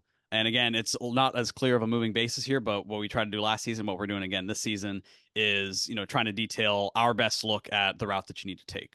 So again, this whole PowerPoint and this kind of PDF is all going to be available on our Twitter as well as our link tree. So if you're listening on our podcasting platform, feel free to listen along, but I do recommend you pulling up because there's a lot of great data comparing results of players, looking at some theoretical numbers and pieces for you to take advantage of. So we'll jump right into it. Ultimately, right, we know what the goal is. We just spent, the first half of the podcast talking about this. It's qualify by reaching top 125 in US and Canada. This is specifically for US and Canada for the Pokemon trading card game, some of the scenarios that we're going to be going through. So the point changes are listed here. They do look different than what it was in past years. But ultimately, the goal that we're looking for is how many points do you need to reach top 125? So don't bother reading all this, even though I know everyone's, brain is sent to read it. We won't know the exact threshold until the end of the season. It'll be after NAIC when we finally look at the standings. We say, what is the top 125 going to be looking like? So since we don't know, because we're not time travelers, what we're going to be doing is we're going to be looking at the scores of past qualified players from this past year to get an idea of what their points would be in this current scoring season. And based off of that, get an idea of what the threshold could be, and we'll give our recommendations based off of that. So something to consider here is we're going to be listing the rankings of these players from 2024. What their points totals were this past year or the next year isn't indicative of what their point rating would be in 2025 or an indication of their skill. Again, a lot of these players slowed their event attendance once they qualified. So we're expecting that results from last year are not necessarily indicative of what they would be this next upcoming year, because people will continue to score points, above that 600 threshold, or in this case, continue going for that top 125. Yeah, and something So just to call out is if you're listening on our podcasting platforms, right now is the best time to come over to YouTube, press the like button, smash the subscribe button, and watch what Max is going to show us, because this is some really good data that he was able to dig up and we were able to work on this weekend. All right. So again, the only way that we have to really look at what could be a good enough qualification for the World Championship is looking at some player comparisons. A lot of these players that we looked at were ones that were already within the top 125 of North America. Again, this isn't fully in capturing because there will be some changes and people will continue to strive for points, but at least as a basis to look at. So first off, I'm going to start with some examples of our very own, the Beach Court podcast, right? Both Eric and I did qualify for the World Championship in 2024. So we're going to be looking at our seasons and how our finishes would have compared from this season to last season, right? So we have a detailed breakdown of how all of our local finishes would transfer before, with a best finish limit of 6, now 4. And the main changes for these internationals, before a lot of us, had 5 or 6 regional finishes that qualified, plus a couple of international championship finishes. Now these are all being combined into the top 6 across the board. So ultimately, what went well for Eric and I that still transfers from last season to this season is we had a strong IC finish, right? A top 64 in an international, right? Eric at top 64 at LAIC, and I had top 64 at EUIC. This was a big, massive swing for our points, right? So in last season, he gave us 130. Here, that is jumping to 250. So that being a big change overall to then put us in a good spot for the theoretical points next season. Of course, what went well for me in my case is I had the top 4 in Portland, right? And in the new format, those top 8s are really being rewarded very, very highly. So in this case of saying, hey, that 130 points I got last season as a top 4 would now be 300. And as we start going towards, these goals of pushing into higher and higher numbers, that top 4, I think, was a really big push. And again, a lot of that difference, even though Eric and I had similar placements, just that one spiking finish kind of has a big jump in what the overall total point changes would be between seasons. So some new challenges that Eric and I are facing now is that the new day 2 changes less margin of error. And Eric and I have had a couple regionals where we've had that 0-2-1 start or that 0-2 start, and we kind of have to claw our way back. So while we're both have the ability to do that, starting off with the strong starts to regionals is going to be even more important since we can make less mistakes in order to get to day 2. The new changes, like the playing a top cut, right? For Portland, I was able to, I was one of 5 players on the cusp at 35 match points at Portland. 3 of us bubbled in and 2 did not, or bubbled out. In the future, in this new system, I would have had to play for my spot in the top 8. So that would be now being an additional round. So something that, Eric and I are striving for when we're making our top cut runs is to enter in at the higher part of the standings to avoid the play-in and put ourselves in a stronger position for that. Ultimately, and the key point here as well is, that IC finish important, right? The only top 64 finish that we had, we didn't have any at regionals specifically, but we did at international championships.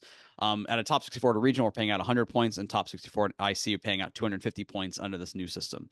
So if you can only pick one major to get a top 64 to have a higher placement, right, getting it at an IC is going to pay off that much more. And is ultimately a huge jump for our seasons. Wow. Yeah, I mean, This something like, go ahead.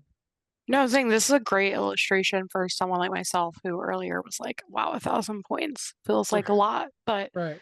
Maddox is like already kind of there in that new point system. So I think this is a good kind of framer for people like myself to see. Yeah, and speaking for myself, like if I had worked harder to max out my cups and challenges last season, which I didn't need to do because I qualified in Orlando, so I had time to do it if I needed to. But in the new point structure, it would add probably 50 more points if I'm doing the math right. 5, 10, 15, 25 plus I think 15, 18, 25. It's like 43.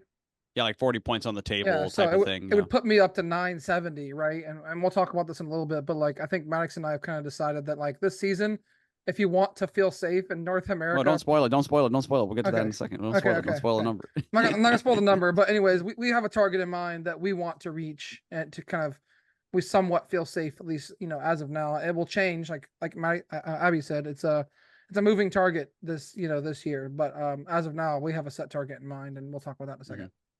Yep. So that's just how we personally, the Beach Corps podcast, did. And I wanted to also highlight a couple other chases to see how points change this season. So I want to shout out to friends of the podcast, Dre and Jay, for sharing their point totals. And there is a particular case where this past season, they were right around the same place. So Jay was 61st place with 747 championship points, and Dre was 62nd place with 740 championship points. But their points adjusted to the new season actually kind of shows a larger change. So, and again, what was conventionally close scoring scales very differently. And again, like we talked about before, the main value we're seeing here is value towards the higher finishes. So again, this top 64 to regional, before a top 64 paid out 50 points, now it's 100, and at a top 256 went from 30 to 60. So before, what would happen is if you had two top 256 finishes, they would basically, replace that top 64, and a higher margin. Now that top 64 finish, right, two top 256s do replace that with a lower best finish limit. That top 64 is going to be a little better, value and bang for your buck in that regard. Dre's a great example of someone, he got his invite before EUIC. So I was talking with him, he kind of said, hey, he locked it in early and then really kind of took a backseat to some of the events. And, didn't go to EUIC and those kind of light half of the year, didn't attend a lot of those events. So in a case like Dre's case, he was able to go and hammer his cups and challenges, right? Really grinding them out a strong start of the early season.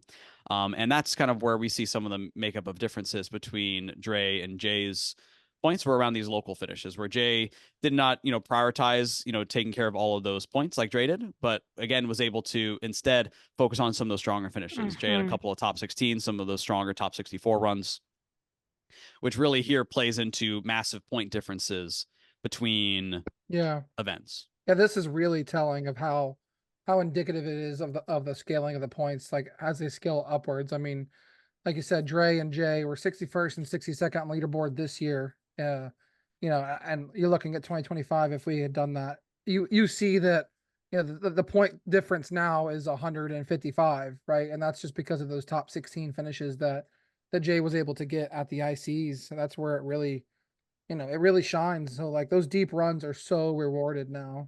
Yeah, and ultimately, I think those are going to be key. And again, the big part here that isn't telling is right. Dre, very skilled player, who kind of took a backseat to some of those events. So again, in this new system, we'd probably see cases where he's continuing to chase those points and turn some of those top 256s. That was all he needed to qualify before. He was able to lock that in early, where we'd see some of those top 256s, he'd work on converting those into top 64s, more top 32s, top 16s, things like that. So that'll be kind of the main piece and why we say that, the past rankings and the past points isn't always indicative, because we have lots of cases where players reach the needed goal 600, because that was the base threshold that everyone needs. So now it'll be the real story to see, okay, how much of these players continue to push past, what they achieved last season. All right. The next piece I want to talk on is how do the extremes change? So we have a couple of point totals for some of our friends at DDG, Nick Moffitt and Andy Gantner. So we want to kind of tackle two different sides of it here. So we have on the one side a top 16 chaser, right? So Nick Moffitt, again, had an incredible season. We've had him on the pod a couple times now.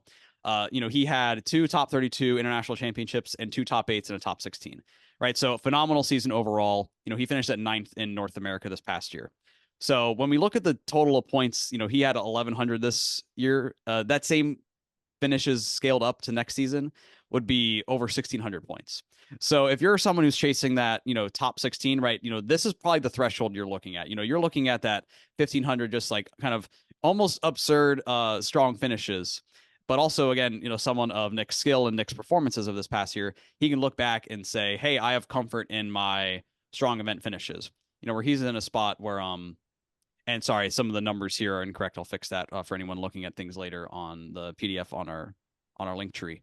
But again, not even needing to prioritize those cup finishes to get the points that he needs, because he's locking in multiple top 8s and those top IC finishes, right? Even a top 128 at LAIC is a finish that is replaced because his regional finishes were so strong. So again, this is very key where those, actually, yeah, this is even wrong, right? This only has 5 finishes there. So I'll take these numbers more, but it should be even higher, right? Oh So, wow, yeah. right, because yeah, I just realized I did the math wrong here. But again, like so right, this should be another 100. This should be another what top 128. So I mean that's gonna be another 200 points or another 150 points or so, right? So Yeah, we're again, looking just at like absurd. 2,000 points for top 16 probably next Right. I season. mean, just absurd points that you can get to. But again, like that's the reward of those higher finishes. Instead of kind of trying to scrape these 6, 7, 800s, the way that regionals and ICs are scaled now, the point potential is so extreme. Another case I want to point out is Andy Gantner, right? He was a player who finished top 8 at NAIC, an incredibly strong player, did not play a lot of events this season. Ultimately, focusing on school and other pieces, but still an incredibly skilled player in their own right. So this past season, even with a top 8 at NAIC, a top 16 regional, a top 32 regional, was at 435. Again, didn't barely focus on any local points, and fell rather short of the invite total. But again, here's a case of a player who did not go to a lot of events, but had extremely, extremely strong finishes at them. We're looking at 950 if we look at just his 4 regional finishes and his 2 That's challenges in the new crazy. season, right? So here's someone, if you're someone who's not able to That's travel to a lot of nuts. events, but you can prepare for those and show up with a strong enough finish, then even with just 4 major events, right, 950, this is stronger than some of the other player comparisons we were looking at earlier. Right. And again, in a case like Andy's case, right, if he's just going to, right, think, if he goes to 2 cups and wins both of them, right, then now we're at over 1,000 points. So the ability to show up to majors and have strong finishes, again, can really skyrocket your season. This is So wild. even if you're not able to travel to a lot of events, if you can put in the preparation and have those strong finishes, regardless of how many events you can go to, I think there's a spot at the World Championship for you. That's Yeah. so crazy. Isn't it? I mean, I think Abby, to your point, right? I mean, this also can apply to seniors and juniors, right? Same thing. Like, maybe your families can't go to as many things. Like, you just have to work that much harder at the events you do go to be prepared for them. Wow. Thanks for putting this all together, Maddox. This is really detailed. Yeah, it's a cool kind of exercise to look at, because ultimately, Eric and I needed a way to decide, what should we be shooting for? Because again, while there is a moving target, we want something to have a mindset for as we go into the season. Yep. So overall, here's some of Yeah. the conclusions that we came to. When it comes to the point threshold expectation, based off our player comparisons, based off of the little unknown factor of players will continue earning points and how points convert from last season to this season, we're expecting the top 125 in North America or US and Canada to require a threshold somewhere between 850 and 950 points. Minimum. So minimum. Yeah. So our goal of the Beach Court podcast for Eric and I, our target for the season is 1,000 points, which is what we're saying is something that will get us comfortably across the threshold. So in the next couple slides, we provided a few routes to earning 900 or 1,000 points based off of where you think in what direction the top 125 will sit, and gives you something to shoot for, at least a frame of mind to approach based off the number of events you can attend and your finishes there. So here in our 1,000 point grid, if you're targeting those 1,000 points as a baseline to get into the World Championship, these are some of the finishes that you need. And we've based it off of, how many ICs you're able to get points at as a kind of a basis. So here, if you're someone who's going to be going to all the events, right, you're getting very, very close to maxing out your local points. At regionals and special events, right, you're targeting, strong finishes, a couple day 2s here, right, with a top 64 and 2 top 128s. And then ICs, right, still looking for that strong IC finish with the top 64 and then kind of, middle of the road finishes for a 256 there. That'll get you right at 1,000. As things change, as we go through the different, ability of ICs that you need to go to, the real changing factor is the finishes at your ICs that you do go to, as well as your regional performances, right? So with the less, scalability, for example, someone who's able to go to 2 international championships, we're still looking for that top 64, but instead of those 2 top 56s, wanting to convert one of those into a top 128, this time you're fully maxing out your cups and challenges. And then at your regionals and special events, you're needing an additional top 128 there in place of the other IC finish. Yeah. Someone who's able to go to only 5 events, right? Again, we're still really kind of putting the emphasis on, you want to target maxing out your local points. Yeah. And at your regional and special events, right, we're looking for, much higher finishes. Again, pushing that top 32, top 64, as well as those other day 2 finishes. And that one IC, you need to show up big, right? This is a top 32 at your one IC that you get to lock in 350 points. Yeah. And again, right, and the scale of earning these points is this 350 at one event is still less than the multiple ICs. So if you're able to prioritize going to those additional international championships, just the earning potential that you have there is going to be extreme. But Yeah. again, we do see cases here where you can get towards those goals with stronger finishes at regionals. So you're not at an extreme disadvantage by not being able to go to all the ICs. It just demands more from you at those regionals and at the international championships you do attend. Yeah, I mean that shows an example of my question earlier, right? Can someone get to that target with like fewer finishes, right, and not reaching that best finish limit? So, I mean, this is Yeah. really good. Yeah. So again, you know, 1,000. Or sorry, go ahead, Abby. No, this is really good. I think one of the changes that I do really like is that the top 4 from ICs now auto qualify. I think that's really positive. Well, yeah, and also Definitely. because the points are so big there, like taking them off our leaderboard is also great. Is important for that's the that's rest of definitely us. important for the rest of us. Yeah. Exactly. And also even the winning being extended to the rest of special events, especially as Yeah. we're seeing the increase of special events and the size and how they're being run in Latin America specifically, you know, having opportunities for those players there that are able to go and win that special event to have a qualification, not have it be spaced specifically on European special events, things like that. I think it's a big win there. So I wonder if we'll see like more special events pop up in like Australia. That'd Like be so sick. right, to kind of balance that 20 number a little bit, right? Because like I don't know what it takes to get an SPE, but I think like you can get one if you actually try. I don't know how that works. yeah, it'll be curious to see. Again, you know, this 1,000 is a lofty goal, but I think for players that have been competing for their world championship and are playing at the top levels, you know, some of it, you know, there is some feasibility to it, right? You know, again, that's the hard part is the consistency, right? If you're going Right. to a 2,500 person international championship, you know, at ICs you're finishing in a minimum top 10% at those, and one of them you're spiking a higher finish, right? So there's definitely some challenge here, but wanted to kind of pose a couple of goals. And again, Eric and I don't know the exact thresholds that you'll need to reach for this, but you know, as a target, if you want to shoot for this 1,000 points or 900, or we can even scale this differently, you know, do your own research there, you know, kind of put together as the season goes of what you think that point threshold will be and shoot for that as something to work towards. Yeah. I mean, for me, I think when I even look at 1,000, I'm like sometimes worried about that number myself. Like, but we don't know, right? Like, we'll know more after the first like couple of Yep. regionals. Exactly. You know, but the issue is it's going to be the same thing. Everyone's going to look at the leaderboard. They're going to get scared after the first regional. But like, some people are already going to have their 4 cups, right? Like, some people are already going to have all that done, just because they may be in an area with like smaller cups and they can just easily get them, right? And so don't be worried. Again, just set your target, make a plan, work towards it. And as long as you have your plan in place, I mean, like I even know like Max early in last season before Portland, you were like big time worried, right? Like, Yeah, I mean, just the numbers game, right? But again, like just it's know what you that got to get. exactly. But again, like the top 8 just has high value. So if you can find the right tournament to sit down and make a run, I mean, that's really going to benefit you. And again, in all of these, the kind of theme here is we're really pushing maxing out as close as those local points, right? We don't want something to you know, again, we don't want your regional and major finishes to be outshined because you know you didn't take the time to complete all your locals. Yeah, you right. would So hate while to it is a miss the grind, Worlds on 5 points because of a cup. exactly right. So take the time to go and you know, focus on those. Again, if you have strong enough regional and IC finishes, you're not necessarily worried about those cups and challenges. But for anyone that's on the fringe there, you know, just kind of taking care of first things first locally is key. So another alternative, slightly lower goal here of 900. Again, still a difficult goal, but you know, wanted to point some of this out. So in this first category, for example, the frequent flyer, you know, if you're able to go and max out your local points, regionals and special events, a little bit less of a demand there, right? We have the top 128s and a top 32.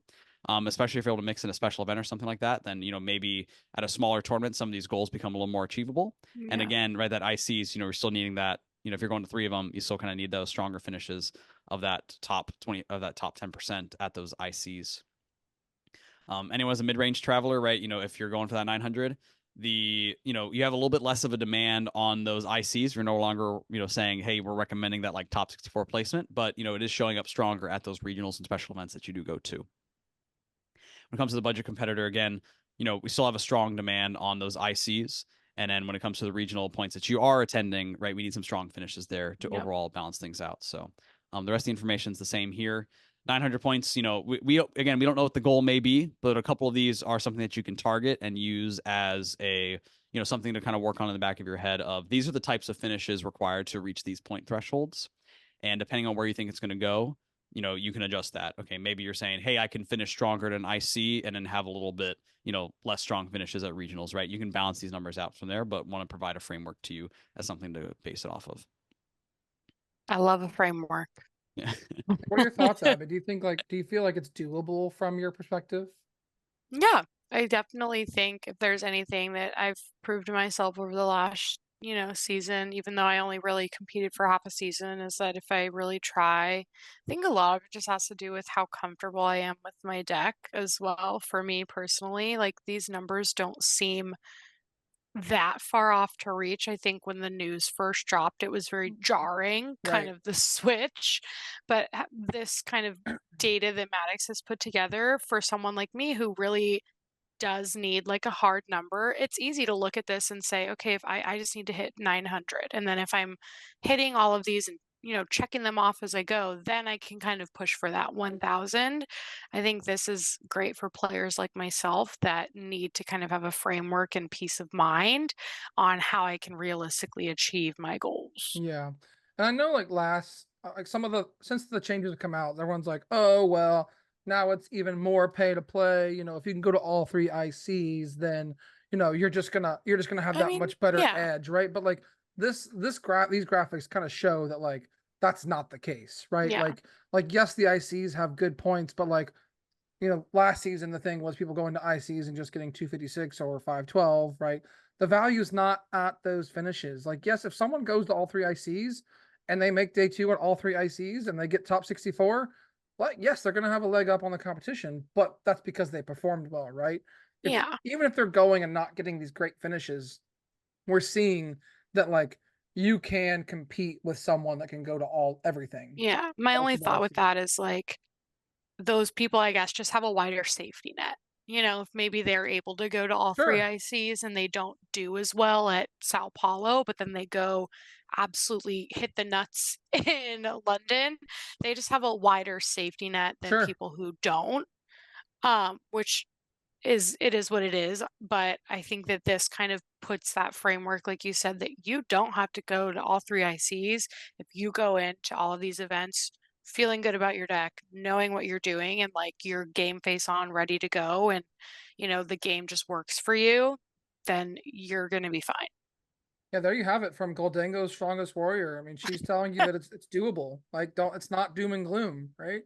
Just positivity. That's all I ever want for Right. this is like anybody can be at the level of a Gabe Smart. You just have to put in the work and really do it and trust yourself and know when things are not in your control. So, Yeah, well said.